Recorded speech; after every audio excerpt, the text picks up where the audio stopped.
8월 26일 수요일, 오늘 우리가 아침에 함께 읽을 말씀은 예레미야서 29장 4절부터 7절까지의 말씀입니다. 만군의 여호와 이스라엘의 하나님께서 예루살렘에서 바벨론으로 사로잡혀 가게 한 모든 포로에게 이와 같이 말씀하시니라. 너희는 집을 짓고 거기에 살며 텃밭을 만들고 그 열매를 먹으라. 아내를 맞이하여 자녀를 낳으며 너희 아들이 아내를 맞이하며 너희 딸이 남편을 맞아 그들로 자녀를 낳게 하여 너희가 거기에서 번성하고 줄어들지 아니하게 하라. 너희는 내가 사로잡혀 가게 한 그 성읍의 평안을 구하고 그를 위하여 여호와께 기도하라. 이는 그 성읍이 평안함으로 너희도 평안할 것임이라. 아멘. 우리들은 예레미야의 말씀이 얼마나 참 암담하고 고통스러운 선포들을 담고 있는지 잘 알고 있습니다. 우리는 이 책을 읽으면서 유다가 그동안 얼마나 하나님께 큰 죄악을 범했는지 우리가 말씀을 통해서 볼 수 있지요. 그러나 예레미야서는 그것과 함께 또 다른 시각을 우리들에게 주고 있습니다. 성경은 하나님께서 나라들을 세우기도 하시고 망하기도 하신다고 이야기합니다. 하나님이 역사의 주관자입니다. 하나님은 그 역사 속에서 하나님의 일을 하십니다. 하나님의 택하신 백성들을 구하시고 그의 자녀 삼으시며 아름다운 신부로 그들을 빚어가는 일을 지금도 주님은 하고 계십니다. 지금 이 예레미야서 안에서 일어나고 있는 이 일들은 어떤 한 인간이 막을 수 있는 성질의 것이 아닙니다.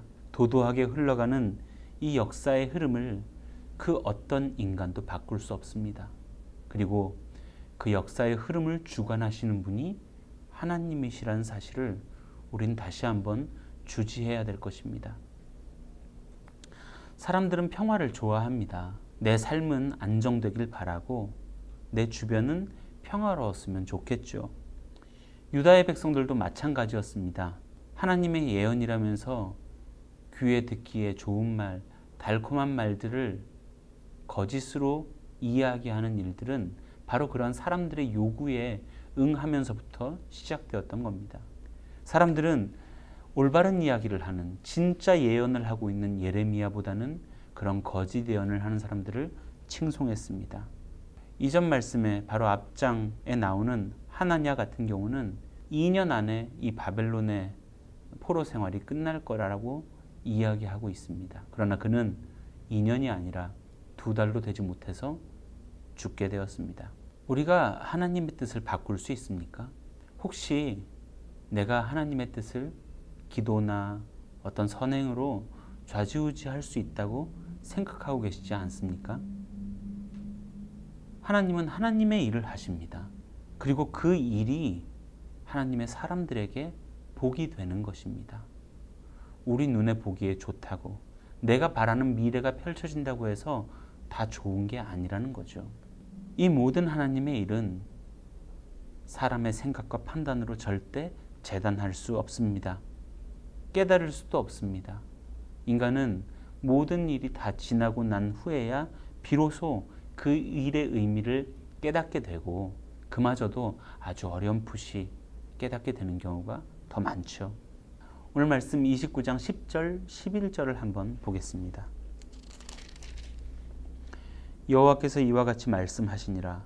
바벨론에서 70년이 차면 내가 너희를 돌보고 나의 선한 말을 너희에게 성취하여 너희를 이곳으로 돌아오게 하리라.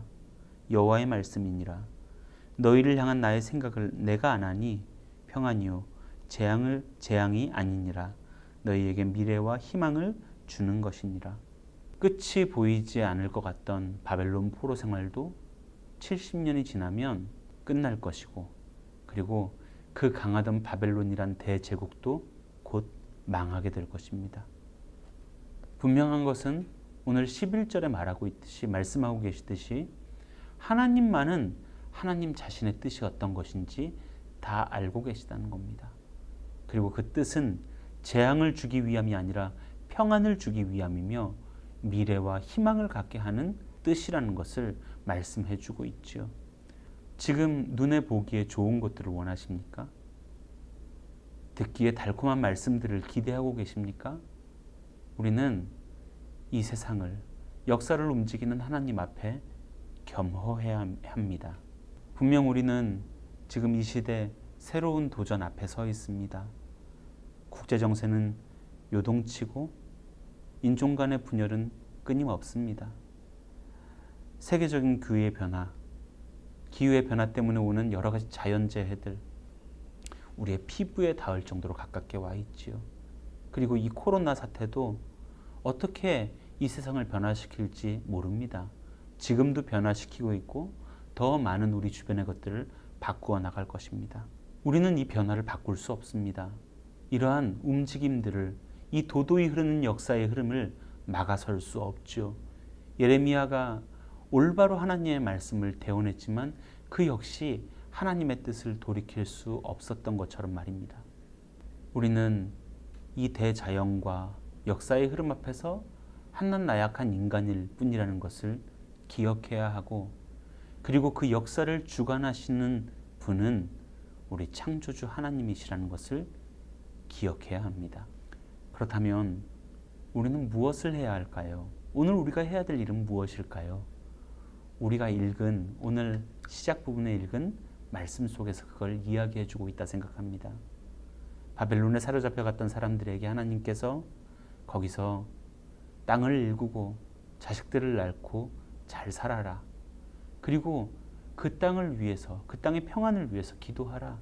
그리하면 너희도 평안할 것이다. 하나님은 이 세상의 변화 앞에서 여전히 힘을 다해 살아가는 하나님의 사람들을 돌보십니다. 우리가 할 수 있는 일은 역사를 변화시키는 게 아닙니다. 우리의 일상을 아름답게 가꾸어 나가는 것입니다. 분명하게 주신 하나님의 말씀의 기준 안에서 오늘 하루하루를 그분의 뜻을 말씀 따라 분별하며 그렇게 주님의 나라를 우리의 삶 속에 세워가는 것이 우리가 할 수 있는 일입니다. 그 외에는 없습니다.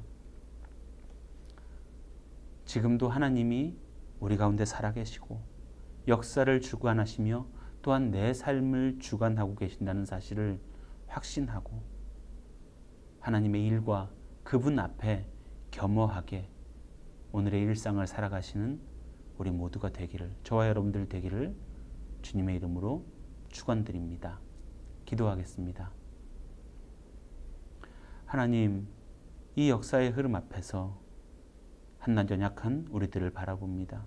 우리는 내게만은 복이 있기를 원하고 내게만은 행복이 있어야 된다고 생각하나 하나님은 하나님의 사람들을 위해서 지금도 하나님의 뜻 가운데서 역사를 주관하고 계시는 것을 믿습니다. 하나님, 그러므로 주님 앞에 겸손하게 하시고 주님께서 주신 하루하루의 삶을 아름답게 힘써 빚어나가는 우리 모든 주의 백성들이 될 수 있도록 은혜 내려 주시옵소서. 예수님의 이름으로 기도합니다. 아멘.